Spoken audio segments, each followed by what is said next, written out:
Will your fleet endure the upcoming transition to cleaner fuels? It's a big question on everyone's minds in this industry. But the question that everyone should be asking is not whether you will survive, but how you will thrive with these changes.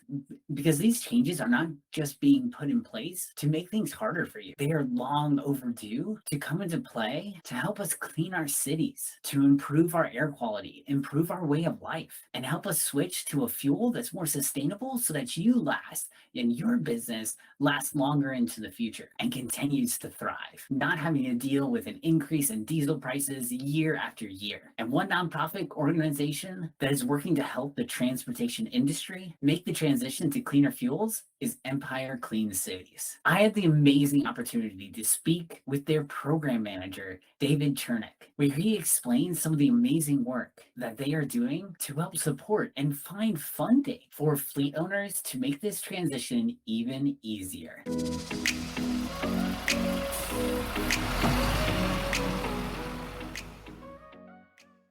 Welcome to Stream. This is a trucktractortrailer.com production, and I'm your host, Billy Fetzner, and I am here today with David Chernack, Program Manager at Empire Clean Cities. And so, to kick us off, David, do you mind just telling us about Empire Clean Cities and what you guys do? Yeah, you betcha. So Empire Clean Cities, we're a 501c3 nonprofit environmental organization. Our mission is to ensure clean air quality for future generations. We're the US DOE's designated clean cities for the New York City and Lower Hudson Valley area, but we're just one of over 75 coalitions nationwide, which are supported by the DOE and share similar missions to increase air quality and protect air quality for future generations by ensuring that citizens and stakeholders and fleets have access to the information they need to transition to low and zero emission vehicles in the transportation sector.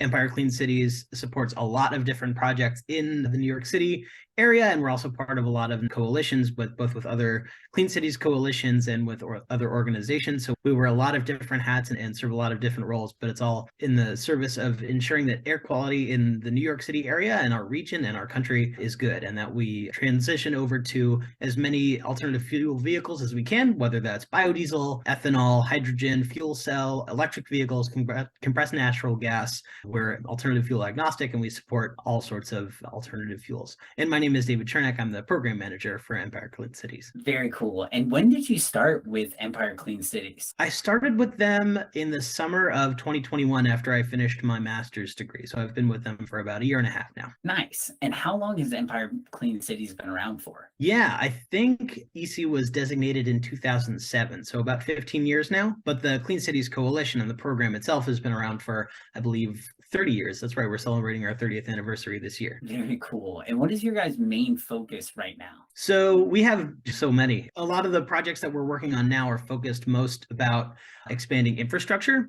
Of course, there's a ton of federal money coming from the Inflation Reduction Act, from the bipartisan infrastructure law that is going to be providing all this new access to new charging infrastructure, to new biodiesel fueling infrastructure. And a lot of this money is being designated and given to very broad coalitions with a lot of knowledge of how best to deploy those, how to deploy those most equitably in order to fit with the President's Justice 40 initiative, that 40% or more of the benefits of these investments should be going to historically underserved and underinvested communities. So I'd say that's the biggest one, especially workplace charging and corridor charging with the NEVI plans, the National Electric Vehicle Infrastructure plans that were just published and are being finalized now by the Department of Energy. But again, that's all in the service of ensuring that the good, clean air quality, especially in areas like the Bronx in our service area. The Bronx is an area that sees a lot of truck traffic. Places like the Hunts Point Produce Market see over 10,000 truck trips per day. And those trucks are almost uniformly at this point diesel. A lot of them are older and don't meet today's very strict emissions requirements. So those trucks are putting out a lot of NOx and SOx, nitrogen and sulfur oxides, of course, carbon dioxide, which enhances climate change, and things like particulate matter, which can lead to some very bad health outcomes, especially when it's concentrated like that in places like the Bronx. So that's primarily what we're focused on, and with a mission of ensuring that those benefits benefit everyone, especially those who have been the worst affected by poor air quality and transportation emissions in the past. Yeah, definitely. I think that's a really big point too. To say clean cities is not just about cleaning up the transportation sector or trying to make our grid more clean, but it's also about the quality of air, making our air quality better for us to breathe in. Because there's been all these cases about increases in asthma in children, in older individuals, and they're having all these types of respiratory issues because of the particulates and all sorts of matter that we're putting into the atmosphere, into the air that we breathe in. And so cleaning our cities is a lot about cleaning the air, making the air just higher quality and better for us to breathe in.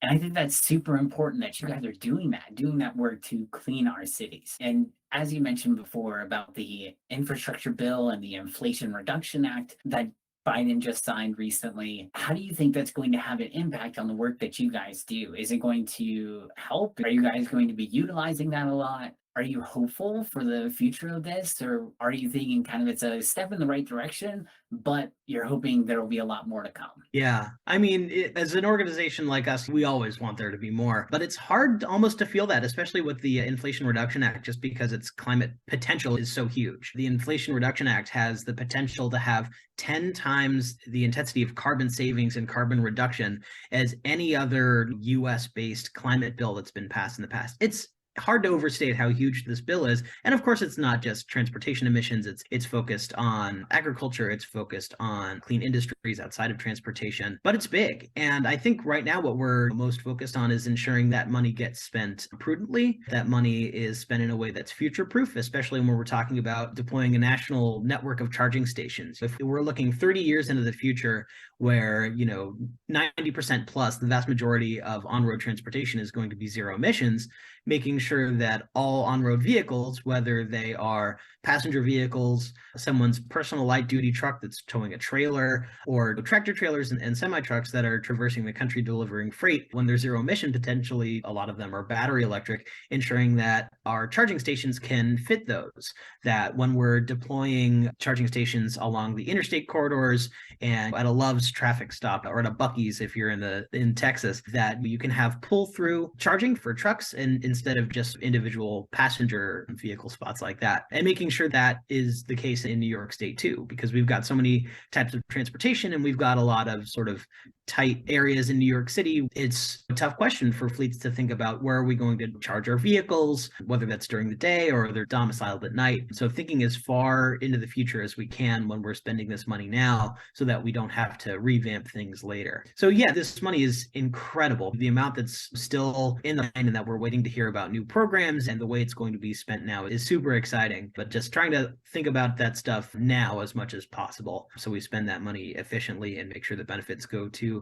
the people and the businesses that need it. Yeah, definitely. Are you guys really focused primarily on EV charging and kind of electric vehicles and those types? Because I've heard a lot of news lately about hydrogen fuel cells. They've got some new innovation that has made some big ground a lot faster than everyone was expecting in the hydrogen industry, which is really cool. Where do you guys stand on hydrogen? Sure. We're really excited about hydrogen. We are part of one of the first projects in New York State and actually the whole sort of mid-Atlantic Northeast region to bring hydrogen fuel cell powered vehicles to the streets with NYSERDA, the New York State Energy Research and Development Authority, one of New York State's really great energy agencies. We'll talk about a little bit in the Bronx, actually, the neighborhood I was talking about before, that borough. We are working on a NYSERDA grant from the Clean Transportation Prize, which the winners of which were announced a few months ago, and include a lot of great programs statewide about electrifying transportation, including micro transit and micro e-mobility and things like that. But this is specifically a hydrogen fuel cell bus deployment that we're working on with several great partners, including hydrogen providers, transit providers, and the MTA to deploy the first two of hopefully many hydrogen fuel cell powered transit buses that will be working in the North and East Bronx, which is really great. Those are among the first hydrogen powered transit vehicles that'll be hitting the streets. I think there's maybe one other project in Boston and another in Rochester that are working at a similar pace. This is our first, dipping our toes into a project like this. We've looked at the success that California has had with having actual hydrogen fuel cell refueling network where you can refill with compressed hydrogen just in about the same amount of time as refilling with petroleum. A 5-minute gasoline stop is about the same as the 5-minute stop to refill your hydrogen-powered car in California. So we're really excited about that, but we're also still really committed to biodiesel, expanding biodiesel access. New York City and its fleets, especially parks, sanitation, they've had great success with biodiesel, and it's served a really good role for them in terms of being a drop-in fuel that they can use with some of these vehicles, which they have to keep in their fleet upwards of 10 years in order for the cost of them to make sense for them to use that. And while it's still only a low emission vehicle, it's not a zero emission alternative like hydrogen fuel cell or electric is.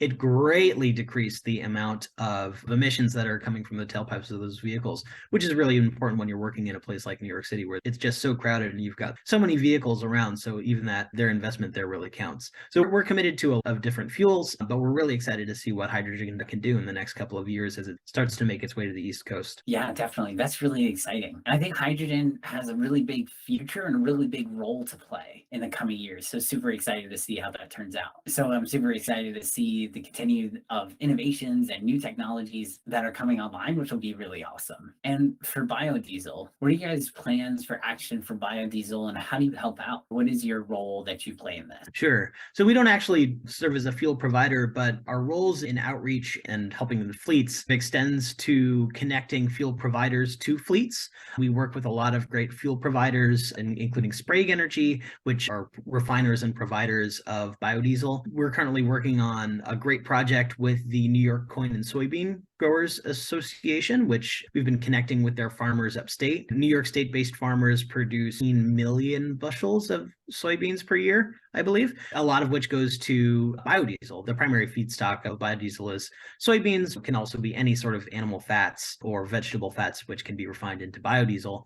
And while there currently aren't any biodiesel distilleries or refineries in New York State, there are some in our region that provide biodiesel to fleet customers. So we do as much outreach as possible as we can to fleets, especially trucking fleets that run diesel-powered vehicles with Cummins, straight six diesels, et cetera, to connect them with biodiesel providers. Because biodiesel is such an easy solution. And usually biodiesel, it's not a 100% biodiesel. It's blended with conventional petroleum diesel. 20% biodiesel is B20, 50% is B50, et cetera. And I believe at all pumps in New York State, all diesel that you get, conventional pump is B5. So there's a little bit of biodiesel in there.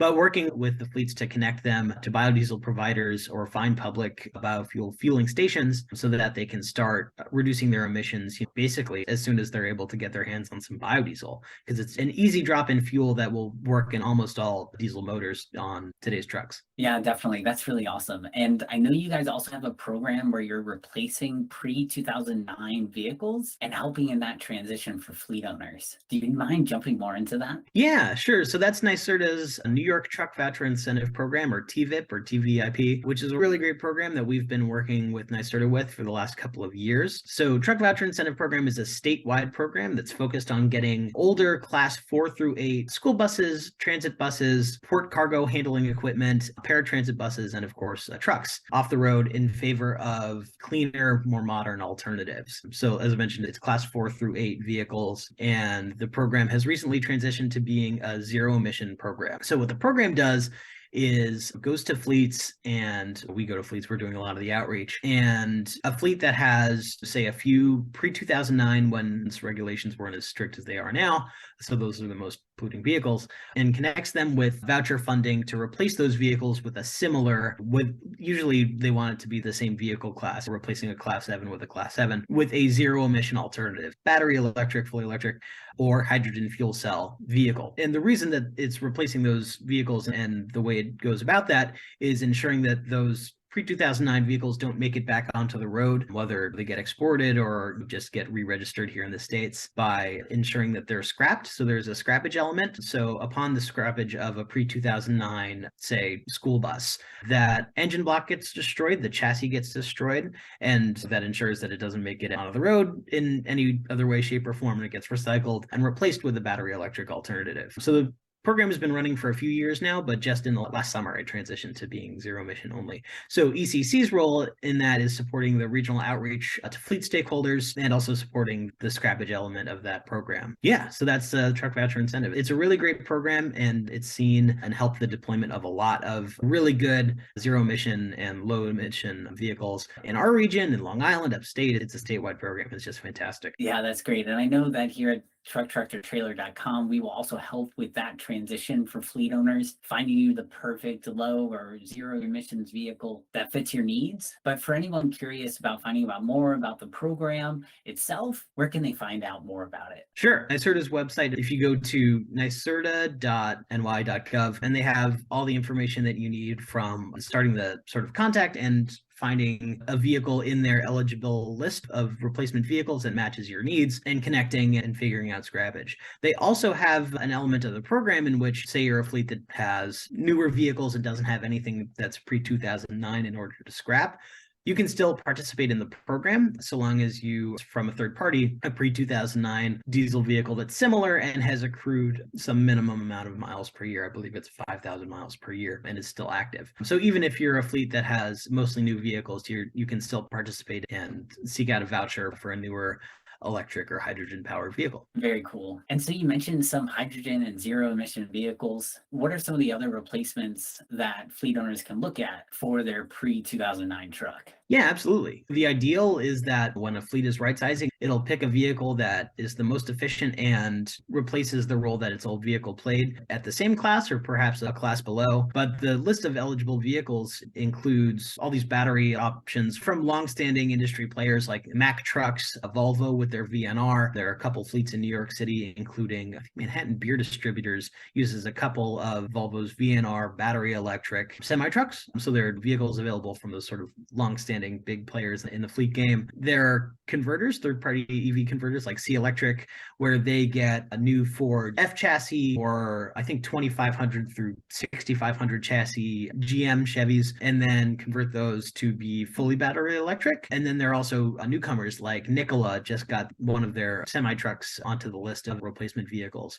Not even to mention paratransit providers, Bird Bus that provides school bus, battery electric school buses. They're a big player there. So there are lots of different options. And on the Truck Voucher Incentive website, there's a big comprehensive list of all of the vehicles that are eligible for vouchers. Yeah, definitely. And do you have anything that you would like to highlight before I ask my final questions? Sure. I would just highlight that if you are a fleet operator, I know a lot of this can sound a little bit pie in the sky, but it's designed to help the fleets that want to get their operations to be as clean as possible now. New York State has fully passed a law now that in 2035, all light-duty petroleum-powered vehicles will not be sold anymore. It'll only be zero-emission vehicles. And the same happens 10 years later in 2045 for medium and heavy-duty vehicles. The money is available now to help with this transition. And at some point, the money won't be around. The key is to ask the right questions now, get connected with your local Clean Cities Coalition, get connected with NYSERDA now, because all this stuff is here currently to help the fleets, as opposed to 10, 20 years from now when that funding might not be there. So ensuring that you're thinking about this stuff now, thinking about it early, because the models are available, the vehicles are available, and the funding is available to help with that transition. So we're here and we're ready to help. Definitely, that's great. I'm so glad that you guys are able to lend a helping hand with that. And do you see any issues in terms of the infrastructure for making this transition to cleaner fuels? I know a lot of people worry, they say like, okay, I know I can get diesel all along my route, but do you see any issues with EV charging stations or hydrogen fueling stations? What is that currently looking like? Sure. Hydrogen is definitely a bit of a ways off. The first hydrogen refueling stations that will be in the sort of greater New York City area will be on that MTA project that I mentioned. So still a few years out from public hydrogen refueling infrastructure in the greater New York City area, at least. But for EV charging, there's currently a lot of funding available from the DOE, from NYSERDA, similarly to this. A lot of the conversations that happen through Truck Voucher Incentive also involve matching fleets with funding to install electric vehicle charging infrastructure as well. And especially for a fleet, if your vehicles are domiciled at night at a certain place, thinking about installing the infrastructure there rather than thinking about finding EV charging along your route. And while it will be there, the most reliable charging is the stuff that you install that works best for your vehicles, because as I was mentioning before, all those vehicles come in so many different shapes and sizes. Yeah, definitely. That makes sense. And if anyone would like to reach out to you to learn more about Empire Clean Cities and what you guys do, how can they get in touch? Yeah, for sure. EmpireCleanCities.org is our website, and I'm David at EmpireCleanCities.org is my email. So happy to talk. Very cool. And any of the links that we mentioned during this podcast will be in the description and the show notes below, so you can definitely find them there. And David, thank you so much for coming on the stream. It has been awesome to have you on talking all about Empire Clean Cities and what you are doing to help the transportation industry and making our cities cleaner, especially New York City. So thank you so much for what you guys are doing and for coming on the podcast. Yeah, you bet. Thanks so much, Billy. Thank you for joining us on stream. My final message to everyone here out in the audience is to either come talk to us at trucktractortrailer.com or reach out to David at Empire Clean Cities. And we will make sure to replace any of your pre-2009 vehicles through the Truck Voucher Incentive Program. And let's clean our cities. And we'll see you next time here on stream.